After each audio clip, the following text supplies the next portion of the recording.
যেভাবে আল্লাহ রাব্বুল আলামিন সম্মান বাড়িয়ে দেন নাই,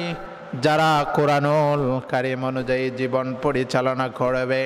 যারা কোরআনুল কারীম অনুযায়ী রাষ্ট্র পরিচালনা করবে, সমাজ পরিচালনা করবে, জীবন পরিচালনা করবে, তাদের জীবন আল্লাহ রাব্বুল আলামিন সুন্দর করে দিবেন। এজন্য এই কোরআনুল কারীমে আমার আল্লাহ রাব্বুল আলামিন চ্যালেঞ্জ ছুড়ে দিয়েছেন, ওয়া ইন কুনতুম ফি রাইবিম মিম্মা নাযালনা আলা আবদিনা। এই পবিত্র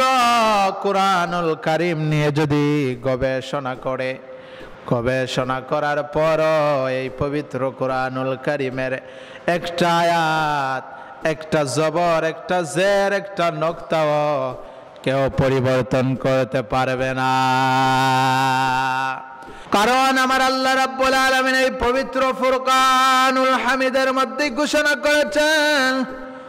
আল্লাহ রাব্বুল আলামিন চ্যালেঞ্জ ছুড়ে দিয়েছেন, এই কোরআনুল কারীম পড়লেও সওয়াব, এই কোরআনুল কারীম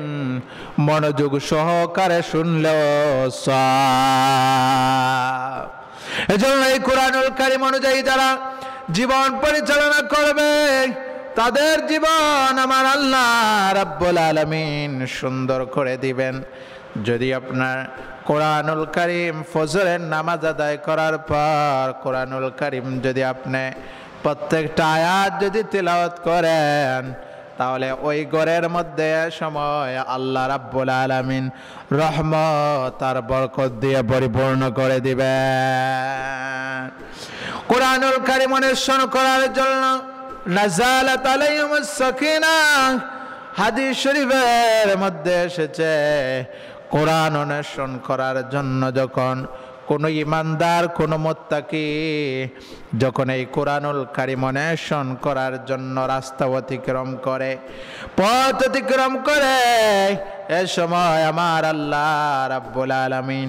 ওই মুত্তাকিকারী বান্দা বান্দিরা যখন, ইলম অনুসরণকারী বান্দা বান্দিরা যখন আল্লাহর কোরআন পড়ার জন্য রওনা হয়ে যায়,